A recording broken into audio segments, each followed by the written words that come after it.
Aló, ¿sí? Bueno, muy buenas tardes, compañeros, compañeras, compañeres. Vamos a dar inicio a este que va a ser nuestro proceso durante todo este semestre eh, por la Constituyente. Eh, y nada, pues bienvenidos. En primer lugar, vamos a escuchar a nuestro vicerrector, José Ismael Peña Reyes, eh, y sus palabras, por favor.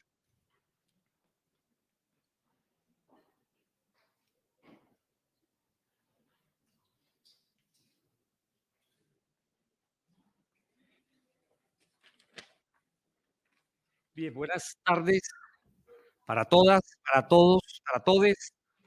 Un saludo a la comunidad universitaria, así como a todas las personas que nos acompañan a través de las redes sociales de la Universidad Nacional de Colombia. Esta sesión inaugural de la cátedra A luchar por la educación superior 1 de servicio a derecho fundamental. El primer semestre de este año vivimos un proceso de movilización estudiantil, una movilización que cuestiona la manera como manejamos el bienestar universitario, que cuestiona formas y espacios de participación, el modelo de financiación de la Universidad Nacional y de la educación pública en general, la ineficacia de las políticas para prevenir y erradicar las violencias por motivo de género, entre muchas otras problemáticas que se plantearon en ese proceso de movilización. Esta cátedra es el resultado de un proceso de concertación y construcción de acuerdos, un proceso que arrancó con el reconocimiento mutuo de actores distintos. Reconocernos en nuestras diferencias es el primer paso para avanzar en la construcción de acuerdos. Esta cátedra será una experiencia maravillosa por cuanto suscitará el encuentro de la comunidad y la construcción de diagnósticos que seguramente contribuirán a un proceso de transformación de la Universidad Nacional y del sistema de educación superior en Colombia. Esta cátedra se da en un momento muy particular en la historia de Colombia. Por una parte, la discusión, se me fue la presentación, por una parte, la discusión de la Ley 30, gracias, en la que todos, todas, todos debemos participar. Es necesario que, no necesariamente de una manera unificada, sino que los diferentes grupos manifestemos nuestras posiciones acerca de lo que debería ser la educación superior en Colombia. Pero por otra parte también la acumulación de demandas de cambio a diferentes niveles en la gestión académico-administrativa de la universidad. Será preciso abordar estas discusiones con todo el rigor que amerita el pensarse la educación del país y la responsabilidad que al interior de su sistema debe cumplir la universidad como principal proyecto cultural, académico, científico y colectivo para la construcción de esta nación. Agradezco a les estudiantes de las mesas de trabajo, a las vocerías que han motivado este proceso, a los profesores, profesoras que han asumido el reto de coordinar esta experiencia académica novedosa. Yo quiero mencionar aquí unos antecedentes que tiene similares. En la Facultad de Ingeniería, los estudiantes construyeron esta cátedra que se denominó Ingenio, Ciencia, Tecnología y Sociedad y que funcionó por varios semestres, que tuvo muchas actividades de proyectos en comunidades vulnerables, pero también el laboratorio UNLab 4.0, que trabaja con niñas y niños en comunidades vulnerables y que se convirtió posteriormente en un programa nacional que fue el programa Escúdate, que manejó la Consejería para la Juventud y el Instituto Colombiano de Bienestar Familiar. Pero también hay otro programa que reivindica ese derecho a la educación superior pública, que es el programa Veamos Sumapaz, que construimos justamente como una reivindicación de ese derecho a la educación superior en las comunidades campesinas de la Bogotá rural, y que este semestre, hace un par de semanas, tuvo su primera graduada, una profesional de la Facultad de Enfermería, y que en octubre va a tener el primer graduado de Ciencias Agrarias y de la Facultad de Medicina Veterinaria y Zootecnia. Y a partir de ahí esperamos que comiencen ya los grados de ellos de manera regular. En este programa, además de trabajar en aprendizaje activo, con aprendizaje basado en problemas, resolviendo problemas de su contexto, pues es un elemento bien importante que yo quiero destacar. Aquí estamos cuestionando un modelo de educación considerada como servicio, donde la educación es un bien de mercado.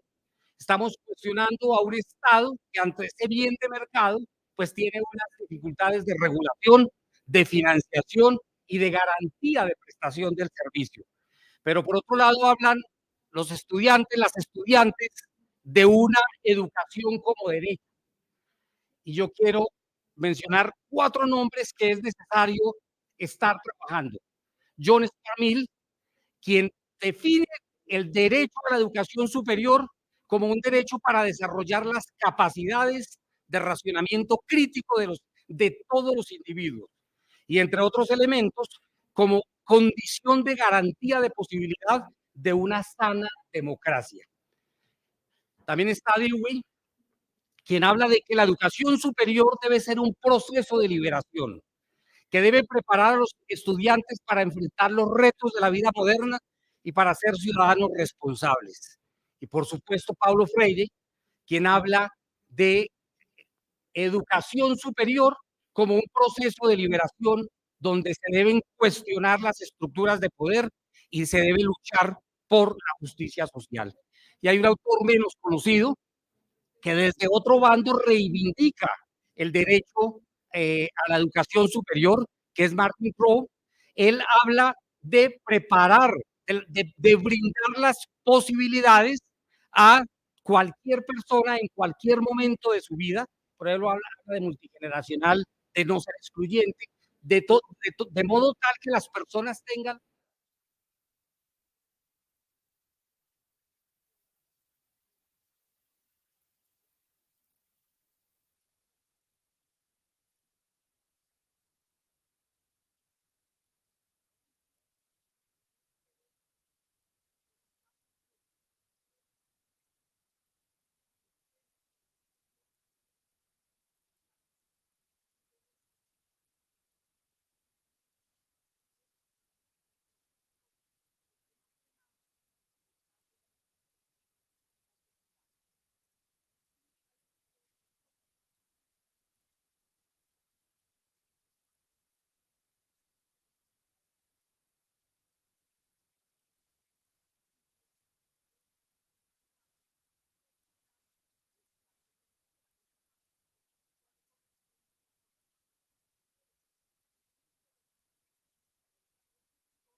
Bueno, antes de entrar a leer el comunicado que sale de un espacio del día de ayer, quiero dar un contexto rápido que construye este comunicado o por el cual se da un espacio que reconoce una problemática que hoy vive la Universidad Nacional y que se intentó solucionar ayer de manera parcial, nada más. ¿Cuál es esta problemática? Para ninguna de las personas que están en este lugar es un secreto que para este semestre hubo una transformación normativa, la cual establecía que para poder inscribir materias era un requisito pagar la matrícula. Esto genera que muchas personas empiecen a quedar excluidas, ¿sí? De poder continuar con su proceso al interior de la Universidad Nacional de Colombia. Este problema había hecho mucho ruido, pero no se había profundizado. Esta semana, o más bien la semana pasada, llega una notificación al correo electrónico que establece que el día 5 van a salir citas de inscripción y cancelación. Muchas personas tienen una gran sorpresa de darse cuenta que el 5 no salieron esas citas. Dijeron, bueno, tal vez un error. Llega el día martes, no hay citas. Y en horas de la tarde se da a conocer un comunicado por parte de la Dirección de Registro a nivel nacional, el cual establecía que las personas que no pudieron inscribir en los primeros días, o sea, hasta el 4 de agosto, no iban a tener citas de adición y cancelación, dejándolas temporalmente en un limbo para su continuación al interior de la Universidad Nacional. Esto empezó a generar más ruido y a calar porque afectaba a muchas personas. Que a, si a esto, que acá tocaría sumarle un tercer punto del contexto, y es que al tercer día, iniciando el tercer día, a diferencia de años anteriores, ya no habían cupos, ni en materias obligatorias, ni optativas, ni de libre elección, dejando a muchas personas por fuera. Y empezamos como veeduría a analizar esta situación y nos encontramos con una particularidad, una cifra que llega al correo electrónico el día 4 de agosto del año 2023, hablando que para este momento de cierre, la universidad en pregrado, sede de Bogotá, tenía en 23.000, aproximadamente 23.000 personas inscritas. El año anterior, corte del 5 de agosto del año 2022, estábamos hablando de 27.000 personas. Eso empieza a generar aún más ruido, porque muestra una diferencia de 5.000 personas aproximadas. Una cifra que genera mucho ruido y empieza a generar el espacio de ayer que da el ejercicio del comunicado. Hay una cifra al final en la reunión de ayer que se dice, no, tranquilos, igual solo son 400 personas las que tienen la problemática, que pagaron matrícula, pero no pueden inscribir materias.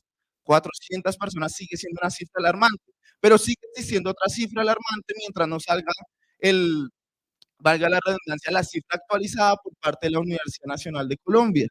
Y es, ¿dónde están las otras 3.600 personas? Solo sé de Bogotá, no estoy hablando de la cifra a nivel nacional.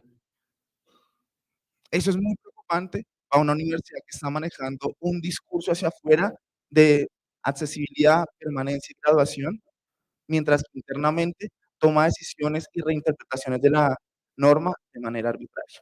Por eso sale este comunicado. Quiero invitar a Lenny a que me acompañe para la lectura del comunicado, en días pues, de que quien lo redacta son las compañeras, vamos a robar ese crédito, pero quería comentarles este análisis que sale del día de ayer, que es un ejercicio.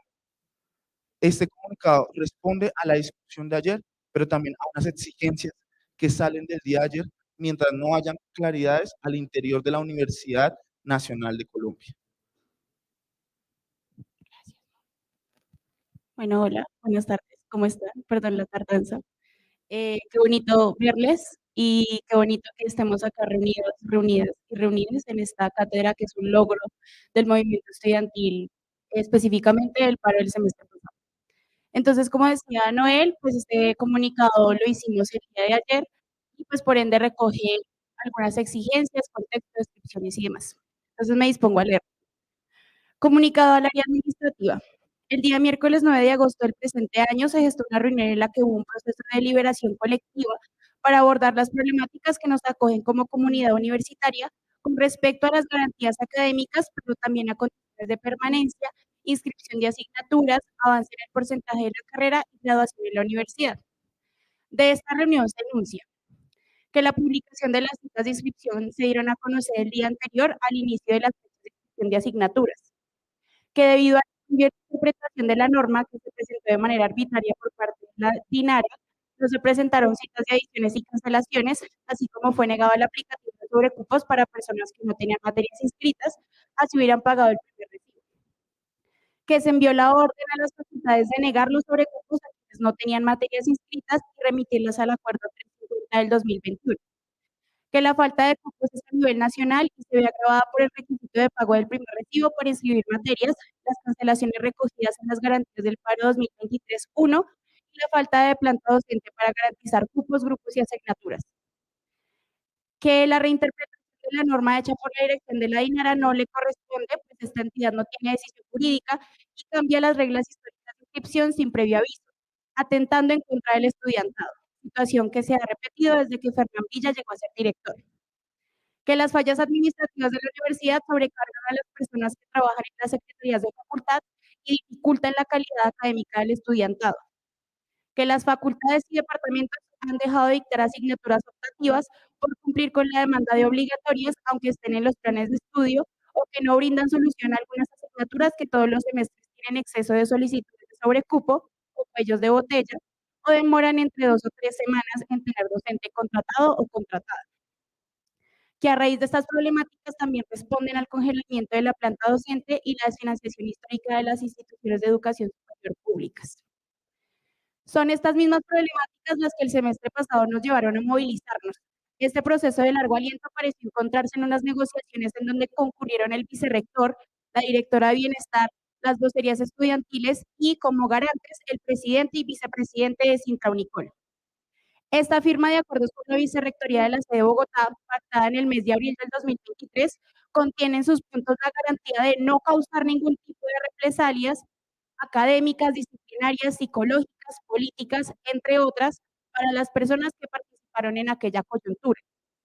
Sin embargo, pareciera que estos errores administrativos, entre comillas, fruto del incumplimiento del punto 3.4 sobre la cancelación de asignaturas sin pérdida de crédito, en donde la movilización estudiantil sería considerada como factor de fuerza mayor, el cual se cayó en unas cuantas reuniones del CSU, es decir, el Consejo Superior Universitario, máximo organismo de gobierno, dio la coartada perfecta para que se sometieran a los consejos de facultad, las solicitudes de cancelación fueran negadas y en caso de que fueran aprobadas, continuarían permaneciendo en las historias académicas de los y las estudiantes, afectando su inscripción.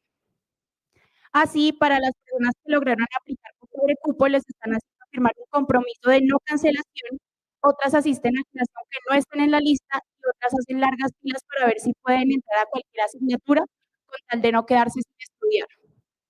Por demás, hasta la fecha de asignatura, hay asignaturas que sí ofertaron pero no cuentan con docente, otras están siendo canceladas, obligando a que, en el peor de los casos, los y las estudiantes tengan que trasladarse de nuestra universidad y ir a homologarla.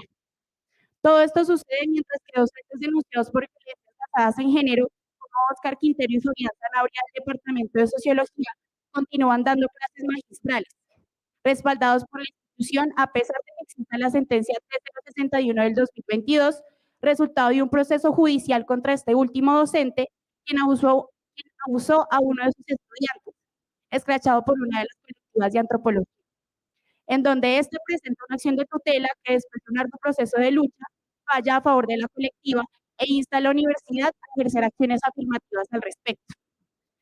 Sumado al anterior, en el acta donde se firman los acuerdos con la Vicerrectoría de la sede de Bogotá, queda recogida como responsabilidad conjunta entre el estudiantado de la institución la construcción de las mesas de trabajo por la Constituyente Universitaria MET, las cuales se organizaron en política de género, derechos humanos, autonomía y democracia, relación y de sociedad, financiación y bienestar. No obstante, esta construcción se ha visto atravesada por una designación desbalanceada de labores que ha significado una sobrecarga de responsabilidades a los y las estudiantes. Además, la Dirección Nacional de Información Académica, Registro y Matrícula matrícula dirigida por Fernán Villa, decidió arbitrariamente hacer una mala interpretación de la norma y mediante oficios no brindar cita de admisión y cancelación de asignaturas y la posibilidad de pedir sobrecupo mediante el aplicativo a quienes, debido a que las citas salieron a última hora y a la poca oferta académica, no consiguieron cupos y quedaron sin asignaturas inscritas. Así hubiesen pagado el primer recibo. En el caso de dicho aplicativo, se envió a las facultades la orden de negar los sobrecupos, perdón, me perdí, a quienes no tenían asignaturas inscritas y acogerlos al acuerdo 350 de 2021.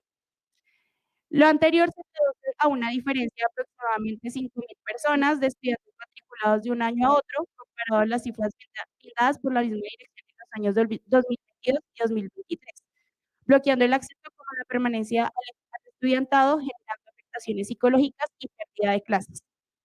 Finalmente, denunciamos y rechazamos el acoso, maltrato y abuso de poder llevado a cabo por la profesora Juliedith Sánchez Mendoza, directora de Bienestar de la sede de Bogotá, y apoyamos a los trabajadores y trabajadoras que exigen su salida inmediata.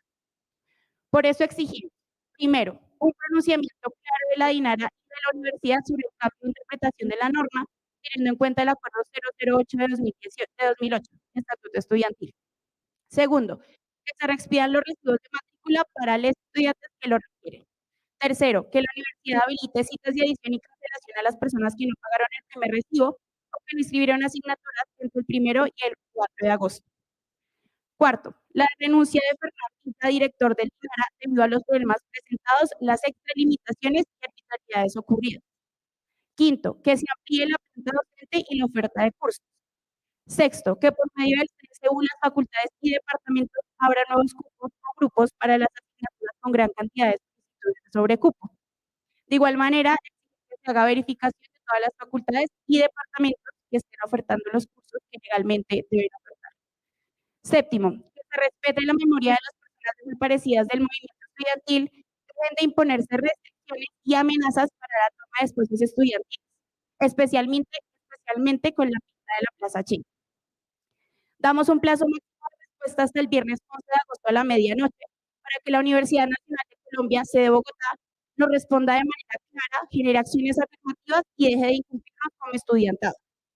A estudiar y a luchar por una universidad pública de calidad y antipatriarcal, abajo la represión académica. Gracias.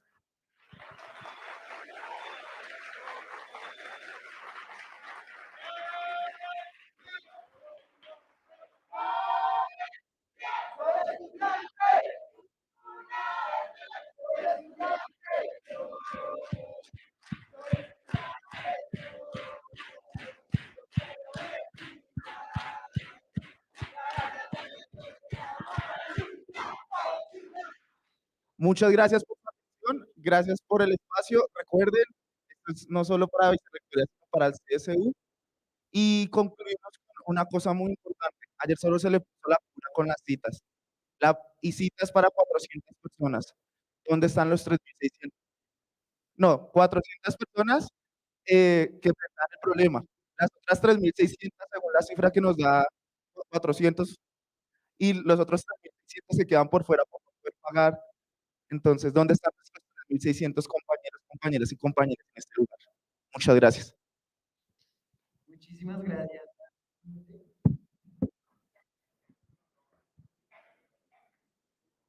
Compas, los que están aquí en la entrada pueden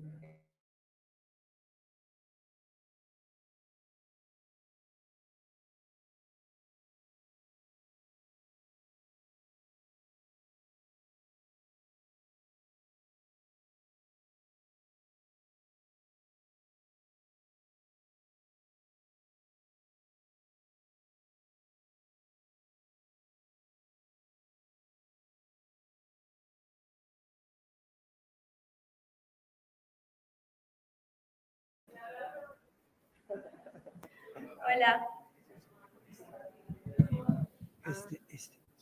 Solo con este. Hola a todos, todas y todos. Antes que nada, agradecerle a las compañeras, a la compañera Leni y al compañero Noel por haberse tomado el tiempo, uno, de convocar a través de la coyuntura estudiantil el espacio de ayer y a su vez de venir a exponer pues como la problemática que nos aqueja el día de hoy. Y ante esto también decirles que justamente esta mesa de trabajo por la constituyente tiene un pasado o como una historia de movilización estudiantil que es importante reconocer. Por ello, partimos de la siguiente pregunta, y es, ¿qué es esto de las METCO y de dónde viene? Entonces, ahí tenemos que los antecedentes son asambleas locales y de sede durante el semestre pasado, que ya conocemos, tuvimos un paro de alrededor de 3, 4 semanas, si no más, dependiendo de la facultad, coordinadoras de sede y dinamizadoras de facultad, conspire, organización y agitación alrededor de diferentes mesas de trabajo, de diferentes colectivas y de diferentes parches que camellamos al interior de la universidad, y además, como nunca está de sobra, desde escenarios de afectos, experiencias, esperanzas y resistencias de cómo nos soñamos y construimos todos los días una universidad nacional para todos y para todas. Frente a ello, salen diferentes convocatorias que atienden a las problemáticas locales del momento. Entonces, tenemos que uno de los primeros espacios fue la reunión de la coordinadora de sede, en el que, por ejemplo, nos convocábamos a traer a través de cuál fue la problemática con profes ocasionales, en el que se presentó un tardío pago a los mismos, y además considerábamos como estudiantes teníamos que atender esta problemática porque había una precarización a la labor docente, y esto atravesado de una crisis presupuestal, un alza en los almuerzos, también problemáticas con las clases y demás. Y a través de todas estas problemáticas nos reunimos, como mencionamos anteriormente, en diferentes escenarios asamblearios. Esto dio paso a una asamblea de sede que se realizó el jueves 2 de marzo, en el que se radicó una serie de exigencias, en el que pudimos ver, como pudimos clarificar qué era lo que queríamos como estudiantado. Ahí logramos distinguir en qué era una bandera, una exigencia, un mínimo, porque dijimos, parce, claro, queremos que la reforma a la ley 30, por ejemplo, sea un hecho, pero no puede ser un mínimo de cara a que no vamos a estar en paro 4 años hasta que la reforma se erradique, ¿cierto? Tenemos que empezar a caminar y tenemos que hacer una ruta para poder alcanzarla. Frente a esto, este es el documento que aparece a mano izquierda. Pues mi izquierda, su derecha. Pero ese documento es la primera respuesta que da la Vicerrectoría de sede y que a su vez se socializa en la asamblea. Ese primer documento no es tan bien recibido, pero de igual forma se analiza colectivamente en la asamblea y empezamos a nutrir nuevamente como esos mínimos, esas banderas y demás, para dar paso a una construcción colectiva de lo que es la propuesta metodológica. Esta propuesta metodológica se construye inicialmente como por estudiantes de la Facultad de Ciencias Humanas y se nutre en otros escenarios y tiene como muchos avances alrededor de, pero es una propuesta metodológica que nos permite caminar hacia la construcción y consolidación de una constituyente universitaria, en el entendido de una constituyente universitaria es poder reconfigurar el cómo vemos hoy la universidad y cómo esta está estructurada para que, por ejemplo, el día de mañana los y las estudiantes y les estudiantes tengamos un voto decisivo y vinculante en las elecciones a rectoría, por ejemplo.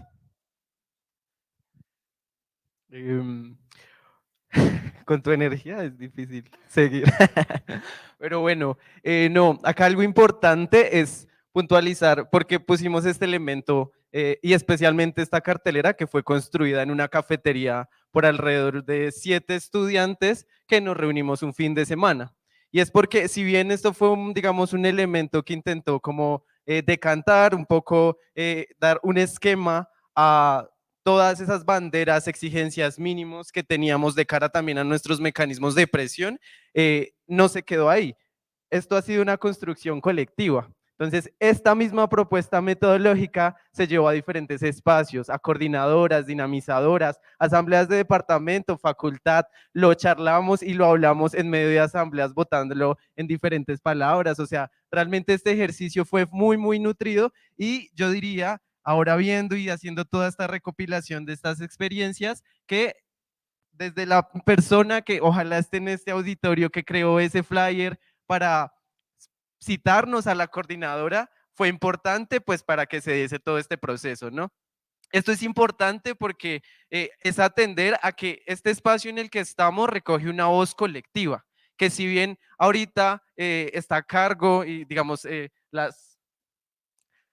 está a cargo de, pues, de estos estudiantes y estas estudiantes que estamos acá, e incluso algunos y algunas que no hemos podido inscribir bien la asignatura, curiosamente yo, eh, no recoge únicamente este momento, ¿sí? Sino es toda una lucha histórica, ¿sí? Es todo un recopilado de memorias, de experiencias, también de saberes que pues se han tejido a través de lo que acabó siendo pues una idea de pensarnos lo instituyente y lo instituido, ¿sí? Es decir, cómo pensarnos una universidad que trastoque esas estructuras del poder, que revierta el poder, que cuestione puntualmente lo que la ha formado. Y entonces, bueno, damos en últimas con esta propuesta metodológica, que fue aquella que refrendamos en una asamblea de sede previa a tener lo que nombró ahorita la compañera Leni y Noel en el comunicado, que fue las negociaciones con vicerrectoría. Sobre este documento es muy importante atender a que el documento reconoce la existencia de las mesas de trabajo por la constituyente, ¿sí? Esto no es corto, esto no es un nombre cualquiera y implica reconocer no solo este semestre, y no solo reconocer la cátedra, sino reconocer todo el trasegar como que en el que veníamos y pues el camino que nos espera. En esa medida, y puntualmente a las garantías de participación política, se ve una forma de ser viabilizadas a través de la figura de la cátedra. Pero entonces esto quiero que este curso lo tenga muy presente, y es que la cátedra es ese medio para llegar a un fin estratégico que es la constituyente universitaria. Es decir, estas garantías de participación política que nos dimos la lucha peleando pues tanto las vocerías como el estudiantado en general, con las diversas movilizaciones y mecanismos de presión, e incluso ahorita insistiendo con la carta que se acaba de leer a las directivas, profes y pues a la cátedra, es puntualmente un elemento de esta fase, ¿sí? Pero puede que en otro semestre la figura académica sea otra, o incluso haya una forma de consolidar esto como un espacio que permita mayor participación multiestamentaria, porque eso fue una de las garantías que nos peleamos como en esas negociaciones. Finalmente, estamos entonces en esta segunda fase que iniciamos el día de hoy, en donde daremos todo un ejercicio de diagnóstico y formación sobre todas las problemáticas que aquejan no solo a la Universidad Nacional Sede Bogotá, sino a todas las sedes, es decir, nos espera también una proyección con las otras sedes, pero también de cara pues al modelo de educación que responde al país, ¿no? O al que responde la universidad en el país. Y para dejar claro que a pesar de que estamos en la segunda fase, la primera fase puntualmente sobre la preparación metodológica aún sigue en curso. Es decir, se requieren justamente de todas esas manos, de la diversidad de luchas, de la construcción colectiva y la diversidad de voces para que esto se genere de forma tal que sea un cuerpo lo suficientemente nutrido no solo por unas facultades y unos departamentos, sino por todas las bases políticas de la universidad que tienen miradas diferenciales sobre las diferentes problemáticas de la misma. Bienvenidos a la Universidad Nacional. También, o sea, vamos a cambiar esta vaina. Bienvenidos a la cátedra. Lo que les decía es la fase en la que estamos ahorita. La recibimos como servicio, la entregamos como derecho. La cual hago parte, entonces. Bueno, compas, quisiera primero empezar expresando mi profunda emoción de ver este auditorio lleno. Qué áspero que hayamos respondido al llamado, pues de esto que es la juntanza y el conspire. Así que vamos a dar unas cortas palabras de introducción. Por mi parte, yo creo fielmente que este proceso es un espacio de reencuentros. Reencuentros con quienes fueron, con todos quienes nos han precedido, con quienes se han dado esta lucha por agenciar, por quienes ya no están. Nosotros heredamos aguerridamente su trabajo y sus saberes. Gracias. Es un reencuentro entre compañeros para situar la juntanza como esta fuerza movilizadora y creadora. Justamente nosotros, los que estamos acá presentes, apelamos al autobiográfico, a nuestras historias y al sinfín de relatos que hemos vivido y caminado. También es un reencuentro con la historia, para recordar las terribles consecuencias políticas en nuestro país de que la institución no nos haya cumplido los acuerdos. A esta mesa, Democracia y Autonomía, le compete la construcción de la diferencia, desde la diferencia, y desde la diferencia de la diferencia. Apelamos a diálogos situados desde la ternura, historizando nuestro andar para encaminarnos juntos. Espero que este sea realmente un espacio para accionar nuestra potencia, para estudiar, para construirnos, para activar. Espero que todos estos insumos nos habiliten para dos cosas. Uno, para redistribuir el poder. Dos, para agenciar nuestras propias vidas. Así que por estos sueños inquebrantables y al calor de la juntanza. Gracias.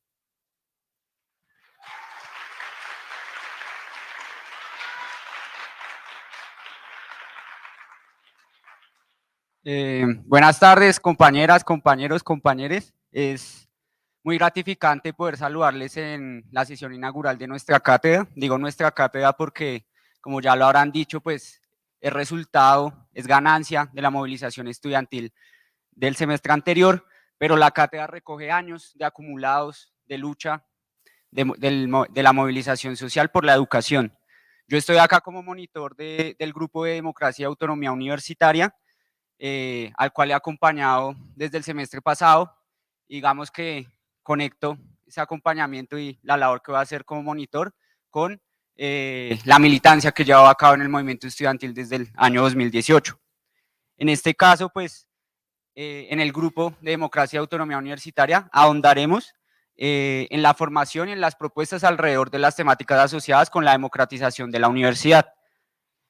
Lo que espero del trabajo del grupo es que colectivamente logremos concebir que la democracia en la universidad como actividad sociopolítica que define los fines y la orientación de la comunidad universitaria no se puede comprender sin el principio de la autonomía universitaria, que guía la autodeterminación de esta comunidad universitaria en la definición de esos fines y esa orientación. El movimiento estudiantil, quiero compartirles esta apreciación, hoy asiste a un momento histórico en el que tenemos un campo de posibilidad importante para llevar a cabo transformaciones no solo en la educación superior, sino en muchos de los aspectos más importantes de la sociedad colombiana.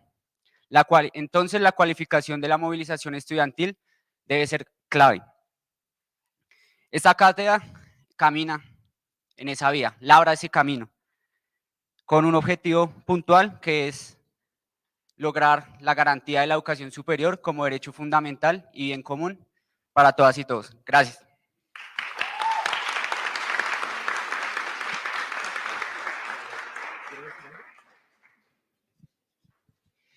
Listo, proseguimos con las palabras de la mesa de modelo de financiación.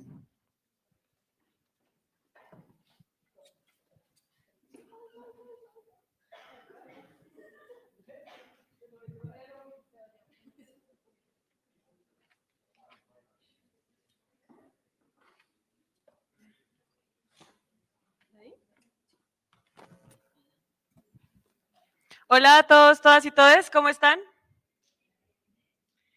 Me alegra mucho verles.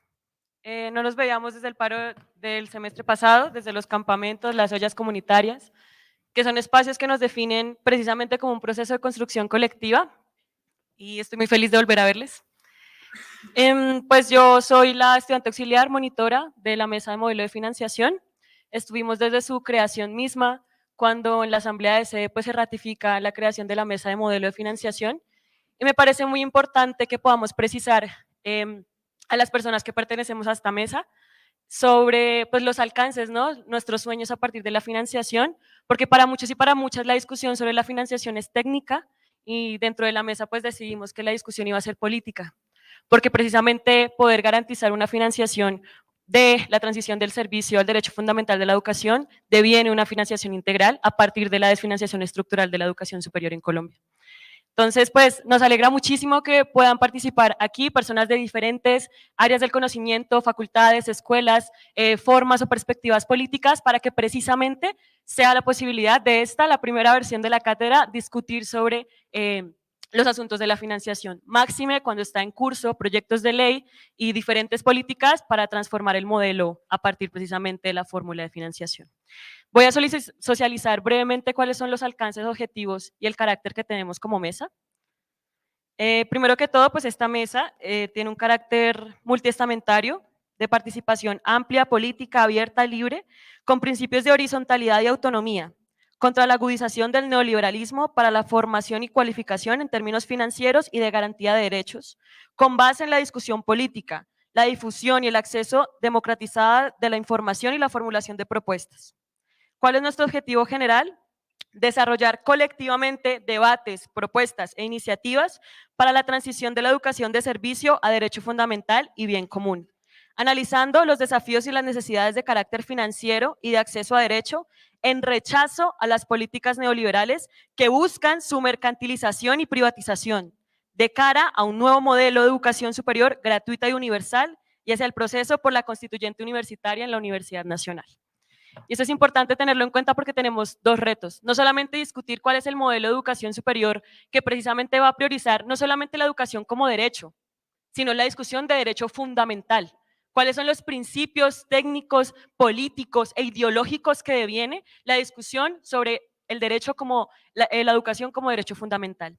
Y en ese sentido, no solamente se basa en el modelo de educación superior, sino en el modelo de administración de recursos que precisa la Universidad Nacional, en la forma en la que algunas facultades han tenido que situarse desde la autofinanciación a partir de la apertura de servicios, a partir de la extensión, para poder sostenerse. Por eso algunas escuelas de formación pueden y tienen la capacidad financiera para resistir, para abrir aulas, para abrir laboratorios, y otras no, dejando a las artes, las ciencias humanas por fuera precisamente de esta forma de entender el modelo de educación superior. Por eso esta mesa tiene discusiones enteramente políticas que van a partir precisamente de estos básicos para entonces darnos herramientas técnicas y poder garantizar esta transición de la educación a derecho fundamental. Entonces, les esperamos en esta mesa, estamos muy entusiasmados, entusiasmadas, entusiasmades, porque en su primer momento fue un reto total, que hablamos primero Ley 30, políticas de educación superior por fuera de la Ley 30, o hablamos primero de los recursos de la universidad, o hablamos primero de las formas en las cuales se autofinancia la universidad o las facultades. Entonces, esta es la posibilidad de reencontrarnos, de saber que cuando lleguemos a la mesa, por supuesto, vamos a partir de los básicos, cuáles son los elementos técnicos que tenemos que tener en cuenta para entonces tener la discusión, pero que sepamos que con toda tranquilidad vamos a partir pues de la formación y cualificación del movimiento estudiantil. Y asimismo, que sea una financiación integral para por fin darle a la Universidad Nacional un proceso de constituyente universitaria, donde sea la constituyente donde determinemos nuestra autonomía y el cogobierno universitario, para que ya no existan administraciones a partir de cuáles son las perspectivas políticas de turno, sino cuáles son verdaderamente los espacios de cualificación e incidencia que tenemos como estudiantado, profesorado y trabajadores. Entonces, les esperamos en la mesa. Muchas gracias.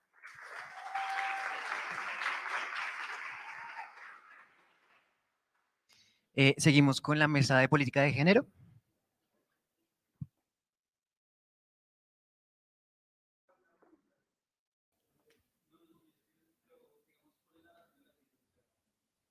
¿Cuál es la razón de la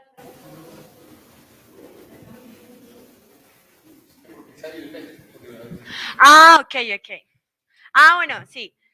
Yo no pensaba responder eso, pero la intención fundamental de la cátedra en general, como lo manifestamos anteriormente, es poder reconfigurar la estructura de la universidad, ¿sí? Desde sus bases. Y cuando empezamos a trabajar la propuesta metodológica, reconocimos que trabajarlo todo en un mismo escenario podía ser un tal más desgastante porque habían unos pilares fundamentales que debíamos atender. Pilares como autonomía y democracia, derechos humanos, bienestar universitario, y todo abarcarlo en un mismo escenario podría terminar haciendo que nos quedáramos cortos y cortas en el trabajo de cara a la constituyente. ¿Sí? Listo. Ahora sí, para la mesa de política de género. Hola a todas, todes y todos. Nuevamente yo, Xiomara. Para quienes en estos momentos tienen inscrita la MEDCO de Política de Género, darles una bienvenida pues muy calurosa, muy bonita, decirles que desde la Mesa de Política de Género tenemos unos intereses puntuales que van mucho más allá de lo que nos han atravesado las coyunturas en asuntos, porque no creemos, ¿ya? El pensar en una universidad de violencia responde solamente a denuncias o a tener escenarios de victimización. Y resulta que hay todo un mundo para construir una política de universidad y va de cara a la construcción y consolidación de un modelo de educación antipatriarcal en el que esperamos ser pioneros y pioneras al interior de la universidad.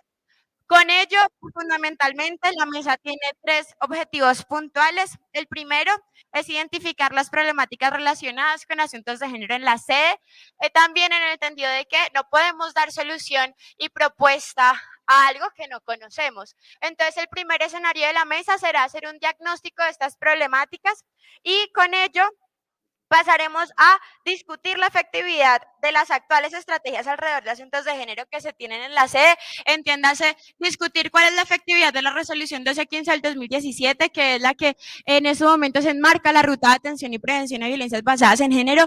Discutir cuáles son las otras estrategias que han tenido diferentes instancias como el Comité de Asuntos de Género o el Observatorio Nacional de Asuntos de Género al interior de la sede y de forma nacional en la universidad. Y por último, momento, discutir de manera crítica las propuestas de un modelo antipatriarcal y de un modelo de educación antipatriarcal. ¿Por qué? Porque no es solamente decir, en esta universidad no se ejercen violencias de forma directa y entonces ya estamos en una universidad segura, sino porque en una universidad solamente leemos autores, porque en una universidad no se socializa como hay unas carreras supremamente más masculinizadas que otras, porque hay carreras en las que hay un 99% de docentes hombres y solamente una mujer en toda la carrera, ¿sí? Todo este tipo de cosas las vamos a problematizar en la mesa. También, por ejemplo, ¿por qué la población trans y no binaria no es reconocida institucionalmente en la universidad? Todo ese tipo de cosas las pensamos abordar desde la mesa y con ello unos objetivos puntuales, que el primero es revisar, como les comenté anteriormente, la normativa de la universidad, empezando por el Acuerdo 035 del 2012, sistematizar la experiencia de las diversas acciones de colectivas, parches feministas y demás que hay en la sede, porque es importante reconocer que mucho de lo que entiende hoy política en género lo han atravesado y luchado compañeras organizadas y no organizadas de la sede, entiéndase compañeras como pertenecientes a la colectiva, de las que luchan, que son a quienes hoy les debemos en gran medida lo que es la sentencia T061, que da cumplimiento a, pues como que le exige a las universidades públicas del país un montón de cosas de cara a la no revictimización. Además de ello, identificar los escenarios de revictimización al interior de la universidad, consolidar estrategias para la garantía de derechos de madres y personas gestantes en la universidad y construir y formalizar escenarios de articulación entre personalidades colectivas organizadas y no organizadas en asuntos de género y feminismos, y con todo esto dar paso a la construcción de una política de género que responda a un modelo de educación antipatriarcal, porque patriarcal la recibimos, pero antipatriarcal la entregaremos.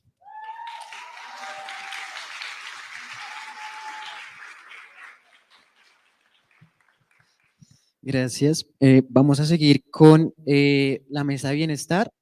Lastimosamente, las compañeras no nos han podido acompañar en este momento, pero nos enviaron un video para pues, la contextualización de la mesa.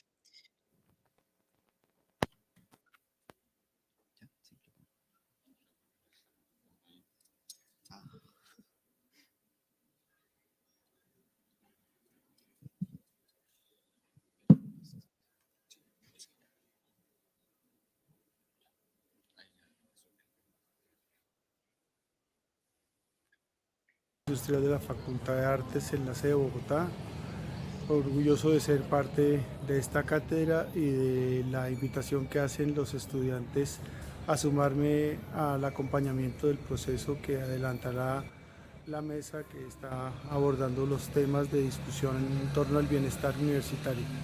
Un gusto poder estar en esta mesa y en esta cátedra dispuesto a acompañar y aportar.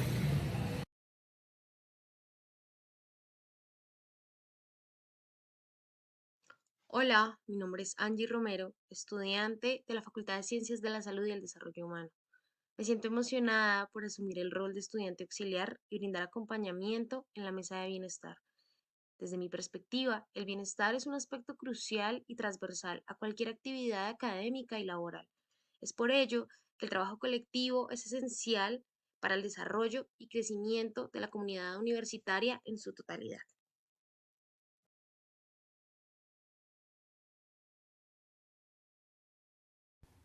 Mi nombre es Carolina, soy estudiante de Sociología. Bienvenidos a la Mesa de Bienestar. Este es un espacio para co-crear y pensarnos en un encuentro polifónico, el bienestar como parte integral del habitar la universidad como territorio.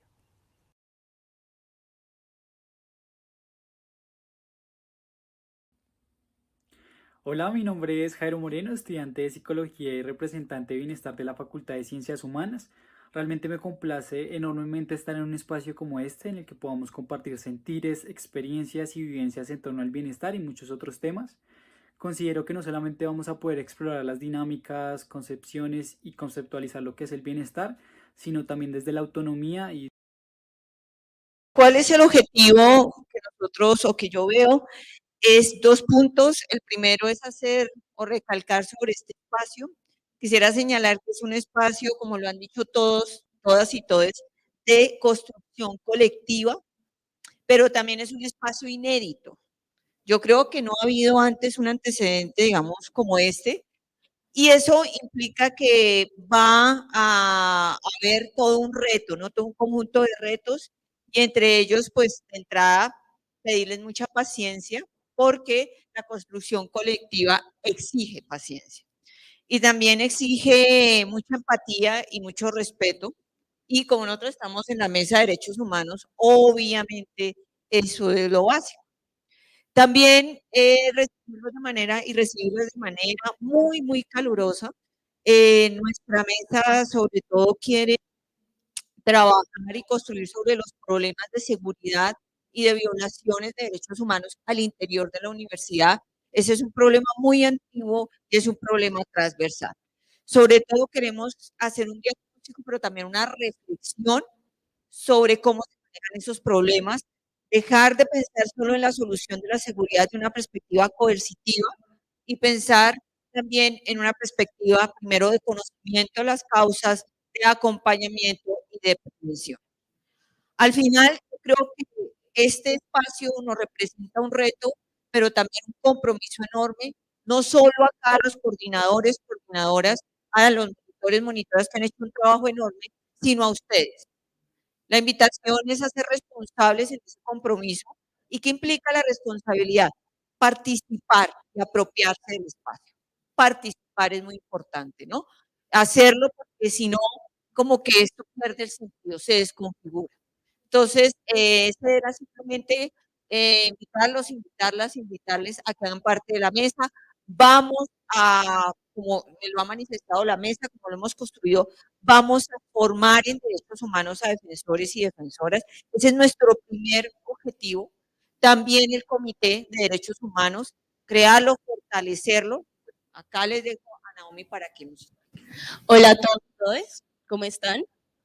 Gusto en conocerlos, a los que ya hemos trabajado acá, también qué alegría volverlos a ver. Pues una de las proyecciones políticas que tiene la Mesa de Seguridad y Derechos Humanos es hacer una crítica a cómo se ha venido manejando la seguridad y pues la defensa de los derechos humanos de los estudiantes dentro del campus. Es bien sabido que dentro del campus de la Universidad Nacional, y bueno, por lo general en todas las universidades en Colombia, ha habido una sistematización, seguimientos, estigmatizaciones al movimiento estudiantil y como tal al estudiantado. Desde ahí partimos en hacernos unas preguntas básicas, o sea, ¿qué es la seguridad? ¿Qué es la defensa de los derechos humanos? ¿Para quién es la seguridad? ¿Y para quién estamos defendiendo los derechos humanos dentro de la nacional? Y nos damos cuenta que el estudiantado por lo general tiene una desconfianza enorme cómo se ha venido manejando el tema de seguridad y en qué manos está la defensa de los derechos humanos dentro del campus. A partir de ahí miramos también que el estudiante por lo general tiene un desconocimiento de cómo ejercer esta defensa, quién puede ser defensor de derechos humanos, ¿no? Entonces, de esas preguntas nos vemos en la necesidad de crear una articulación del estudiantado y exigirle a la administración de que sea un espacio para crear un comité de derechos humanos de estudiantes para estudiantes. Pero más allá de tener el comité de derechos humanos, es crear una mesa ampliada para toda la universidad que dé un diagnóstico claro de cómo está la situación en cuanto a violencias de todo tipo, pues, que se hayan afectado los derechos humanos. Entonces, esto, como bien lo decía la profesora María Angélica, es una de las ambiciones que tiene la Mesa de Derechos Humanos, ya como propuesta, crear esa mesa ampliada, no solamente para sede de Bogotá, sino para a nivel nacional, que vincule y articule a todas las sedes de la Nacho, para así también tener insumos claros de cómo estamos, si el campo es seguro o no para nosotros, y pues buscar también propuestas de solución a eso, ¿no? Entonces yo creo que esa es una de las ambiciones que tiene la Mesa de Derechos Humanos. Aclararles también que la cátedra es netamente formativa, empezamos con el recorrido histórico de por qué los derechos humanos, luego empezamos a ver cuál es la práctica, qué es ser defensor de derechos humanos, miramos qué protocolos tenemos aquí en la Nacho, y pues ya al finalizar, exigir la constitución del comité institucionalizado. ¿Qué quiere decir institucionalizado? Mucha gente me preguntaba como, no, pero eso qué, o sea, ¿no? Y es decir, que la institución lo reconozca como comité vinculante dentro de bienestar, porque nosotros tenemos acá defensores de derechos humanos, pero es muy vinculante, o sea, no es articulativo, no vinculante, perdón. Bueno, y también queremos como hacerles una aclaración también, es que si bien la cátedra tiene grupos, vamos a tener sesiones conjuntas, ¿sí? Todos los grupos, bienestar, financiación, política de género, seguridad, nos vamos a encontrar en ciertos escenarios para mirar en qué vamos avanzando. Entonces, no es que trabajemos de manera desordenada también, sino que nos vamos a reencontrar en momentos específicos para mirar en cómo estamos. Y ya, pues bienvenidos todos y todas y un gusto encontrarnos. Gracias.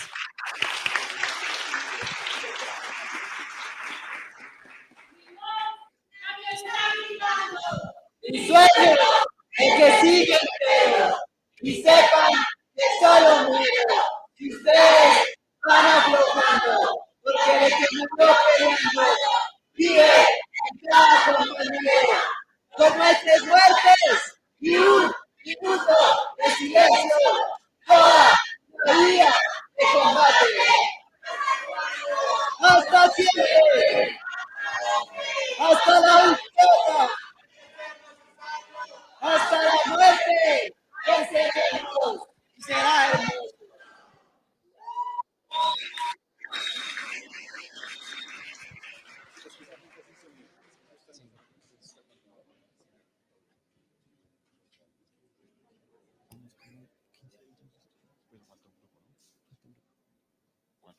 Hola, soy Jessica, profesor asociado de la Escuela de Ciencias Industriales de la Facultad de Artes en de Bogotá.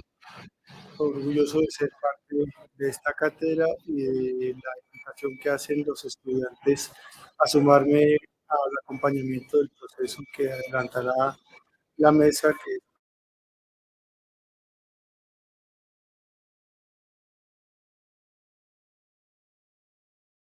y de la invitación que hacen los estudiantes a sumarme al acompañamiento del proceso que adelantará la mesa que está abordando los temas de discusión en torno al bienestar universitario. Un gusto poder estar en esta mesa y en esta cátedra dispuesto a acompañar y aportar.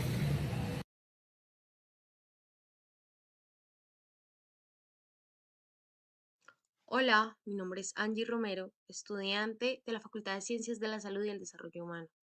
Me siento emocionada por asumir el rol de estudiante auxiliar y brindar acompañamiento en la mesa de bienestar Desde mi perspectiva, el bienestar es un aspecto crucial y transversal a cualquier actividad académica y laboral.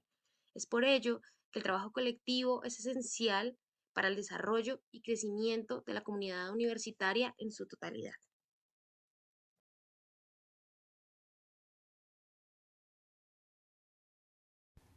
Mi nombre es Carolina, soy estudiante de sociología. Bienvenidos a la mesa de bienestar. Este es un espacio para co-crear y pensarnos en un encuentro polifónico, el bienestar como parte integral de el habitar la universidad como territorio.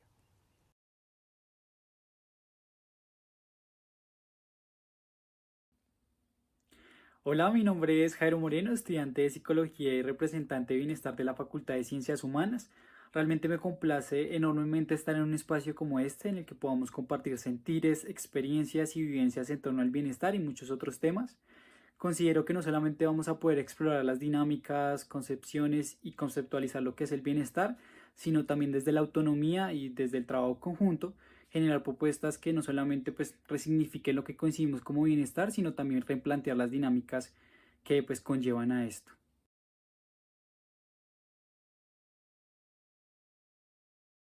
Hola, mi nombre es Sara Díaz, estudiante de diseño gráfico de la Universidad Nacional y hago parte de la representación estudiantil frente al Comité de Bienestar Universitario de la Facultad de Artes. Estoy muy emocionada de iniciar este trabajo el día de hoy frente a la mesa de bienestar para poder abrirnos a la reflexión colectiva sobre qué es el bienestar y así lograr un real tejido social por una universidad que reconozca las dinámicas y contextos de cada quien, por una universidad anticapacitista.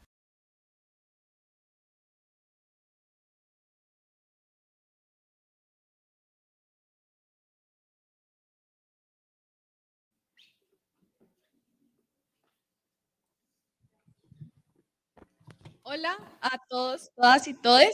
Mi nombre es Sofía, yo soy estudiante auxiliar de esta mesa y bueno, pues inicialmente como objetivo y también a manera de lo que pretendemos en esta mesa es un poco problematizarnos el entendimiento de la relación entre IES y sociedad, como digamos, tras todos los debates que hicimos con compañeras y compañeros el semestre pasado, pues observamos que es una relación que es como que va mucho más allá de la institucionalidad, entonces para nosotros esto es como importante tenerlo en cuenta, en términos también de empezar a ver cuál es nuestro papel, no solo como estudiantes que hacen presencia en un campus, sino como personas que están afuera en la sociedad, aportando o no, y también dejar esta concepción de que de pronto somos nosotros quienes llevamos el conocimiento a las calles, que digamos en esta universidad y en muchas carreras hace mucha falta las salidas de campo, por ejemplo, para dejarnos de ver a nosotros como las personas que llevan el conocimiento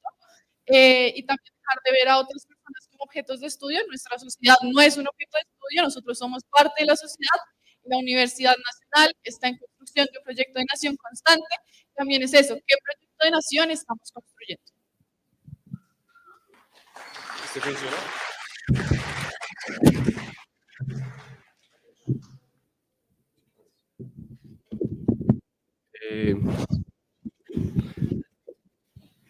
Buenas tardes, compañeros y compañeras. Bienvenidos a la cátedra. Primero que todo, pues quería plantear la pregunta de, bueno, ¿ustedes consideran que la Universidad Nacional tiene un papel importante en la construcción de un proyecto de país y de nación? Pues en efecto nosotros creemos que sí. Y problematizábamos en los diferentes debates cómo es posible que la Universidad Nacional no llegue a los diferentes territorios. ¿Cómo es posible que la sede de Orinoquía, con presencia en Arauca, tenga que enviar a sus estudiantes después de primer, segundo semestre a la sede central de Bogotá? ¿Cómo es posible que el 60% del país sea de trabajadores informales? ¿Cómo es posible también que el estudiantado de la Universidad Nacional, desde los años 60, 70, 80, se haya pensado un proyecto de país, se dispute con la institucionalidad burocrática local, la cual reconocemos aún incapaz, la cual considera al estudiantado, como como lo vivimos el semestre pasado, como un enemigo interno, el cual le baja todos sus acuerdos incluso, pero que hoy hace cara y alardea de que fue un consenso, cuando en efecto, pues, este es el único acuerdo, porque incluso hasta cierra el campus de la Universidad Nacional, ¿no? Entonces, eso dejarlo ahí. Segundo, tercero digo, ¿cuál es el papel ahora de la Universidad Nacional? Nos vamos a empezar a pensar un proyecto productivo de nación, nos vamos a empezar a pensar una universidad que llegue a los territorios, a considerar las necesidades y las facultades que tiene cada territorio. Obviamente sí, ¿no? O es que vamos a seguir sacando, o es que la Universidad Nacional solo debe ser para posicionar representantes y próximos concejales a Bogotá.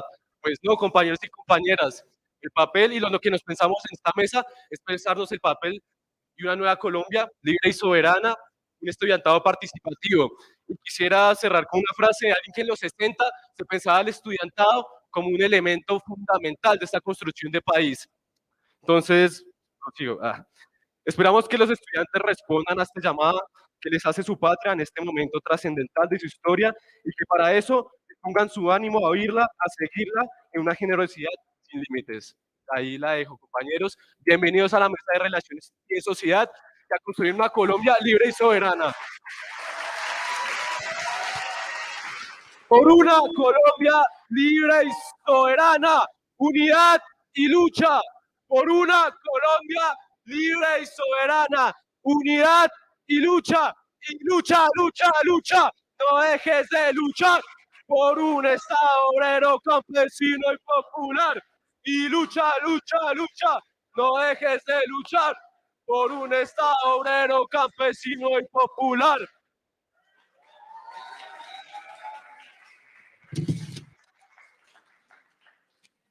Listo, compas. Por último, tenemos una pequeña ponencia introductoria a todo lo que va a ser nuestras discusiones durante el semestre. Tenemos acá al profesor Héctor Jair Paloma.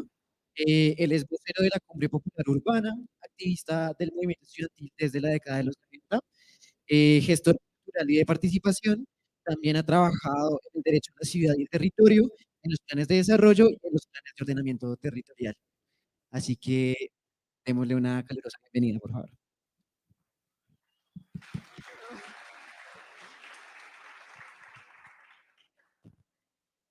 Bueno, primero que todo, un fraternal, caluroso, revolucionario saludo. Yo hablo desde los sectores populares, más que desde la academia. Hago parte del 9.3% de desempleados de este país. Entonces, desde ahí me paro, desde ahí comienzo a hablar, y desde ahí comienzo a hablar de la educación, hacia dónde tiene que ir. Este es un momento histórico para todos. ¿Sí? Primero, es un primer gobierno que dice a 200 años de bipartidismo puede haber un cambio, y eso es algo importante. Ustedes son una generación que vienen de un estallido social donde dicen qué es lo que se está pensando de país, donde dijeron hay que hacer un cambio, y eso también hay que tenerlo en esa lógica. Nosotros los que veníamos desde los 90, por muchas razones comenzamos a perder algunas cosas y teníamos algunas apuestas no solamente educativas, sino que entendíamos que la educación iba mucho más allá, que la universidad no solamente es el claustro, por eso nos fuimos y defendimos la empresa de telecomunicaciones, la perdimos, por eso nos fuimos, defendimos el San Juan de Dios, lo perdimos, y en los 90 la represión fue muy grande, ¿sí? Tan grande que incluso Carlos Giovanni Blanco pierde la vida, aquí en la 45, ¿sí? Cuando viene uno de los del imperio y lo matan ahí en la 45, cuando se estaba peleando la educación pública. Y así ha pasado con otros. Oscar Salas, han pasado con muchos estudiantes que han dicho nos podemos pensar un país diferente. Y pensar diferente no puede ser un sinónimo de que a uno lo tengan que matar. Pensar diferente no quiere decir que su idea no valga lo que vale las ideas de otros. A nosotros siempre nos educaron en que hay que defender un Estado, en que hay que defender una patria, pero esa patria es la que queremos, ese es el Estado que queremos.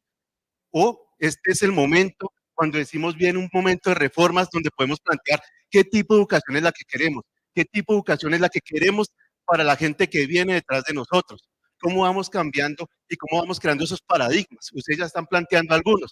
Dicen, nos entregan una educación patriarcal y entregaremos una educación antipatriarcal. Y hay unas políticas que comienzan a manejar acá. Una de esas hablan de la política de género. Hay otra política que también es importante y que incluso Francia Márquez lo ha dicho en estos momentos, que es todo ese tema del racismo estructural. Por eso también tiene que pensarse una política con un enfoque étnico, porque ese enfoque étnico es fundamental en este país, que es un país de regiones, donde los rum, donde los gitanos, que es lo mismo, sí, los rum y los gitanos, donde las comunidades NAR, donde las comunidades indígenas también se están diciendo, hay otra forma de educar, hay otra forma de hacer, de pensarse este país. Por eso la estandarización hay que pensarla de una forma diferente, donde el estudiantado y la universalidad tiene que pensárselo diferente, y no simplemente el claustro universitario son los estudiantes, están los profesores, están los trabajadores, pero también hay que pensarse más allá de la ley 30. Cuando dicen la reforma de la ley 30, que es el debate que toca hacer ahorita, en el caso de nosotros desde la Cumbre Popular Urbana, siempre nos hemos parado y decimos, no queremos una reforma a la ley 30. ¿Por qué? Porque no compartimos la ley 30, lastimosamente. Pero es la coyuntura que nos pone el establecimiento en este momento. ¿Qué es lo que nosotros queremos? Una nueva ley estatutaria de educación, porque no podemos seguir pensando la educación de forma fragmentada. O sea, podemos pelearnos la educación superior en ese momento, pero bueno, ¿y lo que viene detrás? O sea, lo que viene desde las bases de secundaria, también hay que modificar la 115, que es la que rige todo el tema de educación básica y secundaria. Entonces, ¿cómo nos pensamos eso? Y también, ¿cómo pensamos la educación desde primera infancia? Hay que pensar en todo el ciclo educativo, no simplemente nos quedamos con una parte. Y por eso decimos, tenemos que pelearnos una ley estatutaria de educación. Y esa ley estatutaria de educación no simplemente tiene que ver el eje formal, sino también el eje informal. Yo creo que la mayoría de ustedes, si estuvo en el estallido, vieron que la educación informal tiene mucho peso y es algo que no se recoge, es algo que no se valora. Pero sin embargo, hay mucha formación, mucha creación desde ahí. Todo lo que ha sido el movimiento del hip hop no se aprende en el establecimiento, se aprende en el sector popular, el MC, los breakers y toda esa cultura. Y así podemos pasar con otros montón de cosas. Todo lo que se viene ahorita haciendo y que lo manejan mucho los pelados, que es todo el tema de circo, pero también hay otras cosas, todos los que están trabajando el tema de huertas urbanas. Y vienen mucho más cosas hacia allá. Entonces la educación no simplemente se puede quedar con el modelo educativo que nos están planteando hasta ahorita, sino que tenemos que transformar ese modelo educativo. Ustedes ya lo han comenzado a decir, están hablando desde las juntanzas, de cómo comenzamos a mirar desde ese saber, cómo construimos y cómo de alguna otra forma, siendo la universidad pública, la universidad también se debe a los sectores populares, entendiendo que el sector y la clase popular es complejamente diferente, pero que hay que llegar a esos espacios, porque si realmente queremos hacer una transformación y nos la jugamos en el campo electoral, pero ahorita nos la estamos jugando en el campo también del Plan Nacional de Desarrollo y nos la vamos a jugar con el tema de las reformas y otra vez, en ese contexto histórico también viene algo que se está hablando en estos 6 meses. Por un lado está la reforma de la educación, por otro lado están los diálogos de paz y por otro lado está todo lo que hablamos de participación. Entonces, desde ahí hay que pensarse la educación. O sea, no podemos pensarlo simplemente tan fragmentada como si el nicho fuera la Universidad Nacional, sino bueno, ¿cómo vamos a crear los ejercicios para hablar con las otras, con las otras entidades, con las otras universidades? Y también cómo cuestionamos este gobierno de Claudia López, porque ella crea en la Secretaría Distrital de Educación, crea una agencia que se llama la Agencia Atenea. Si peleamos nosotros con ser tiro paga, ¿cómo vamos a decir que vamos a respetar o que vamos a respaldar la Agencia Atenea? ¿Qué hace la Agencia Atenea? Esos dineros que son públicos, en vez de ingresar a la educación pública, a la universidad distrital que hace parte del distrito, esa plata se está yendo para el sector privado. Uno no quiere decir que el sector privado no tenga los mismos derechos, no tenga las mismas garantías, pero ustedes lo dicen acá cuando tenían acá abajo, atrás la imagen, la educación es un derecho. Y si no es un derecho para todos, no es educación, es privilegio. Y por eso tenemos que pararnos desde ahí. Y la universidad tiene esa característica de ser crítica, de ser creadora, incluso de decir cosas que a los demás no les gusta, de poder ser el incómodo y ser la piedra entre el zapato. Esa es la responsabilidad de ustedes que tienen en este momento. Y también lo que tienen que hacer es cómo vinculan otros sectores de la sociedad. Por ejemplo, si la universidad, los estudiantes de acá llamaran a las asociaciones de padres de familia, cómo se están pensando la educación, también la educación pública, cómo se están pensando la educación superior. Muchos de nuestros padres no ingresaron a la educación superior, pero eso no quiere decir que no tengan una idea de qué tipo de educación es la que tiene que venir. O sea, no la tienen que pensar simplemente los eruditos. Tenemos que vincular a todo el tipo de población. Si hablamos de equidad, de transformación, pues vinculemos. Demos ese primer paso nosotros y nosotras.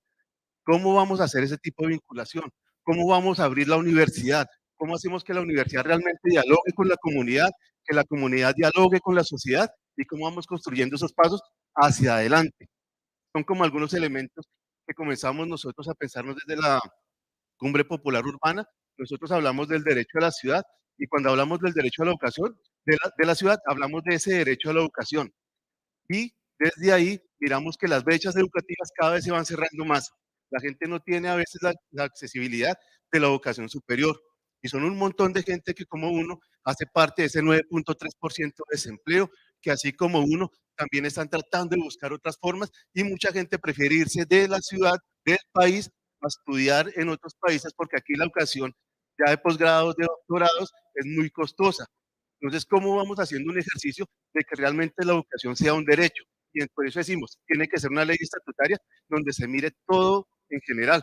No podemos simplemente parcializarlo. Es el llamado entonces a la educación, al movimiento estudiantil. Hay que volver a ser rebeldes, hay que volver a ser contestatarios, hay que ser propositivos, hay que construir desde lo que queremos, no desde lo que nos imponen. Por eso el tema de la estandarización hay que repensarla. O sea, no podemos hablar de estandarización en un país como Colombia cuando tenemos diferentes regiones, cuando tenemos diferentes culturas, cuando tenemos diferentes formas y cosmogonía de pensar y de hacer las cosas. Eso es como algo que uno deja así en general. Si algo tiene la Universidad Nacional es que es una voz dentro de la ciudad y es una voz grande. Si ustedes tienen la capacidad de hacer que esa voz se manifieste hacia afuera, ustedes van a ser la punta de lanza. Y eso lo han demostrado muchas veces. Pero a veces uno ve que la Universidad Nacional se queda quieta, se queda callada, como que las discusiones son otras, como que en el mundo de las ideas se pierden. Y así como decía Bauman, se vuelve algo tan líquido que no se sabe uno de dónde está, dónde se para. Y si usted no tiene dónde pararse, no sabe para dónde va. Y es desde ahí donde decimos, y como mucha gente ha dicho, tenemos que construir un movimiento telúrico que le mueva los cimientos, que le mueva las bases a la sociedad. Y eso tienen que hacerlo ustedes en este momento. Si no es ahora, ¿cuándo? Si no son ustedes, ¿quiénes? Y si no es la Universidad Nacional, entonces. Ustedes tienen la capacidad de decir, vamos a hacer una cátedra y la pueden llenar 200 personas, pero no en todos los lados se hace eso. Incluso hay sitios de educación pública donde ni siquiera se puede hacer una cátedra. Entonces, el llamado es a que abran el espacio, a que comiencen a crear esa voz, porque las dos discusiones fuertes en este país que se van a dar, reforma a la ley 30, los diálogos de paz desde una forma participativa, ya no se pueden mirar por separado. Si estamos hablando de paz, la educación pública, ¿cómo va a aportar los elementos de paz? La educación pública, ¿qué tiene que decir para que esas brechas que han creado la pobreza y la riqueza cada vez sean menores? ¿Cómo hacemos para realmente hacer una transformación? ¿Cómo construir realmente esas juntanzas? Si decimos que es una juntanza, no es solamente entre los iguales. O sea, la juntanza también tiene que llamar al contradictor. La juntanza también tiene que llamar al que está pensando diferente. O sea, es un momento realmente de cambios, de transformaciones, que no pueden ser menores a lo que dijo el estallido. Si ustedes cuando estaban allá peleándose, cuando estaban allá ganándose la calle, ¿qué era lo que se peleaba? Educación, salud, empleo, vivienda, eran como los tres elementos grandes que tenía en todo lado. Y era una discusión nacional. Por eso la discusión tiene que ser nacional. Por eso cuando decía el compañero, por una Colombia libre y soberana, es porque tenemos que pensarlo desde el país, tenemos que pensarlo desde la independencia, no simplemente desde las políticas que mandan de afuera, sino las políticas que queremos construir nosotros. Eso es como un elemento, no voy a extenderme mucho porque hay otros panelistas, si no estoy mal.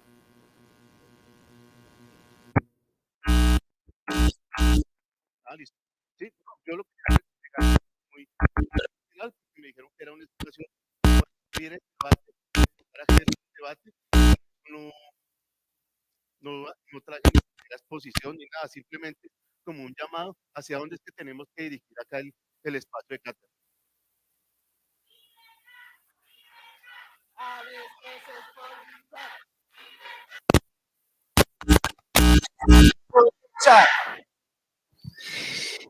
Bueno, sí hay otras, pero no sé si tengan alguna pregunta, comentario respecto a la intervención del compañero.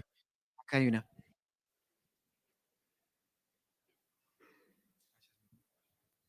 Compañeros, compañeras, compañeros, buenas tardes. Nuevamente saludar el espacio, creo que es siempre muy gratificante ver que los procesos de organización estudiantil son propios de nuestra autonomía, no solamente estudiantil, sino trabajadora y docente, ¿no?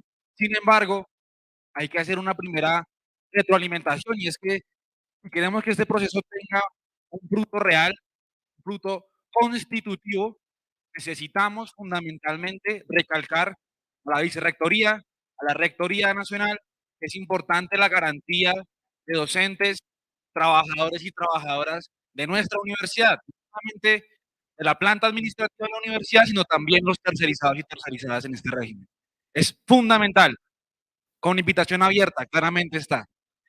Importante recalcar el carácter político de estas mesas, ¿sí? Porque la discusión que se estará llevando en cada una de estas mesas, compañeros y compañeras, será de carácter político, constituyente, constitutivo. Es cuando apelamos a la autodeterminación de, en este caso, esta comunidad universitaria. Por lo tanto, es eminentemente horizontal. No es un consenso de las asambleas de sede pasadas que existan representaciones en estas mesas en este momento. No es un consenso tampoco que las monitorías o cargos de función logística funjan también como representación política. Es importante profundizar en la visión que podamos tener en este momento coyuntural en términos de lo que significa el poder popular, compañeros y compañeras, de lo que significa la cuestión de clase. Y es importante saber que para lograr este objetivo, este escenario no se agota, porque lo que viene es el Encuentro Nacional de Estudiantes de la Universidad Nacional.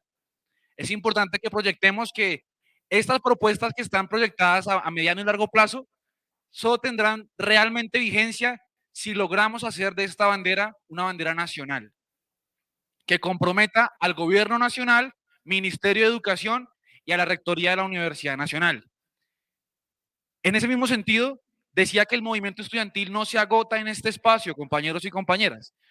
Tenemos pendiente con la agenda nacional y local, no solamente lo electoral estrictamente, sino además la proposición en un espacio como el Encuentro Nacional de Estudiantes de Educación Superior, tentativamente llamado ENES, que se desarrollará tentativamente, todavía está por confirmarse, en septiembre, entre el 8, 9 y 10 y el 22, 23 y 24 de septiembre. Está por confirmar la sede en la Universidad de Antioquia.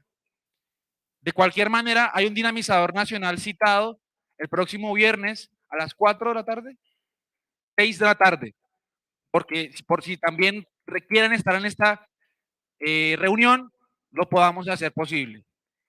Sin más, decir que es importante seguir apostándole a que estos espacios se nutran de ideas, que sobre todo podamos tejer lazos profundos de hermandad, de camaradería, porque si queremos realmente proyectar una comunidad, tiene que realmente ser la que se piensa una universidad y en esos términos, una universidad que esté al servicio del pueblo colombiano, de los pueblos del mundo, sobre todo los oprimidos, y que a su vez ofrezca una educación de carácter emancipadora de todas las estructuras de poder. Muchas gracias, compañeros y compañeras.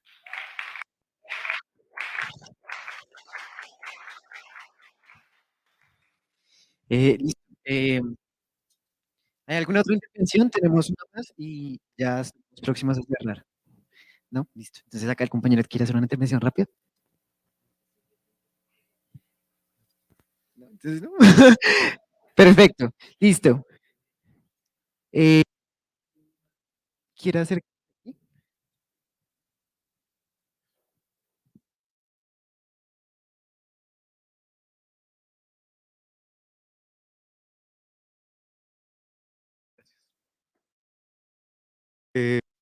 Me parece importante lo que hablaba el compañero acerca de no solamente pensar en la educación superior desde los estamentos institucionales, sino también que cuando estemos en nuestras mesas pensemos en la educación popular y comunitaria, que es la que da el sentir de lo que somos como nación. Y una parte que hablaba de hay que escuchar al opositor, hay que escuchar al que piensa diferente. Colombia el territorio que ahora damos en llamar Amyalá, ese territorio que era de naciones indígenas ancestrales, que cuando llega la colonia es forzada a crear una identidad de virreinato. Cuando el colonizador es expulsado, no construye un relato único que lo mantenga uniforme. Frente a eso, cuando miramos los relatos de México, de Chile, de otras partes en América, nos sentimos en desventaja porque no tenemos una identidad común de norte a sur y de este a oeste, porque se ha fraccionado, porque se ha desarticulado, porque perdimos Panamá, porque perdimos los monjes, porque perdimos muchas partes, pero es porque también no nos hemos escuchado quiénes somos nosotros, porque hemos seguido con esa pretensión hegemónica y el problema es que en muchas ocasiones nuestro relato de cambio no ha sido un relato de cambio para construirnos como una pluralidad, con una diversidad que tenemos, sino para imponer nuestra visión sobre el otro. Y en eso es importante que nos acordemos de aquellos que no hacen parte de este privilegio que tenemos de estar en la institucionalidad de la educación superior y que nos acordemos de lo que nosotros somos en nuestras raíces, en nuestros ancestros. Y atrevidamente voy a recordar algo, y es la oración patria. Colombia, patria mía, te llevo con amor en mi corazón, creo en tu destino y espero verte siempre grande, respetada y libre. En ti amo todo lo que me es querido, tus glorias, tu hermosura, mi hogar, la tumba de mis mayores, el fruto de mis esfuerzos, la realización de mis sueños. Ser soldado tuyo es la mayor de mis glorias. Mi ambición más grande es la de llevar con honor el título de colombiano y, llegado el caso, morir por defenderte. Que estas mesas sean un momento de inflexión y de construcción para nuestro proyecto de nación. Gracias.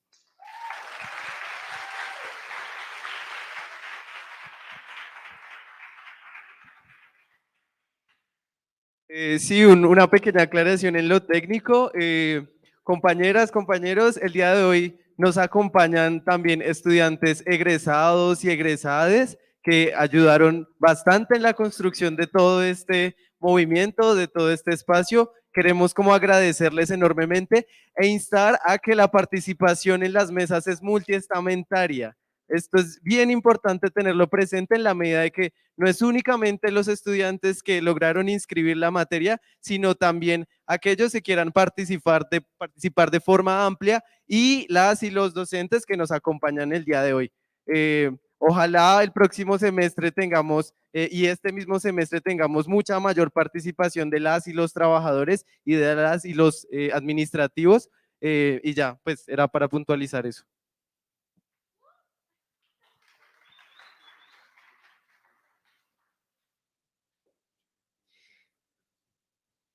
¿Hay alguna otra inversión que quieran hacer?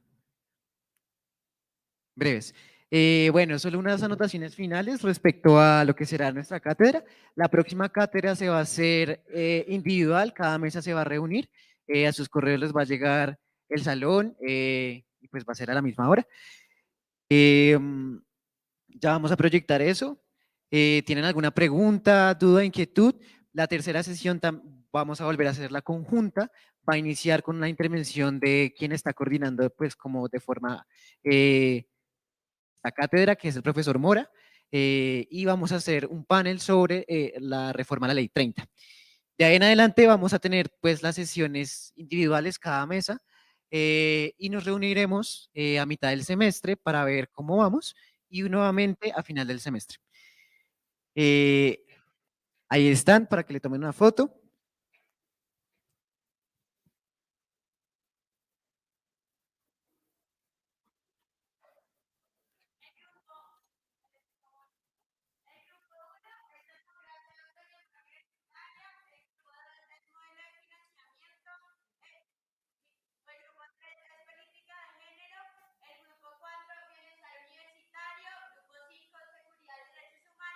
Y el grupo 6, y es mi sociedad, para que lo tengamos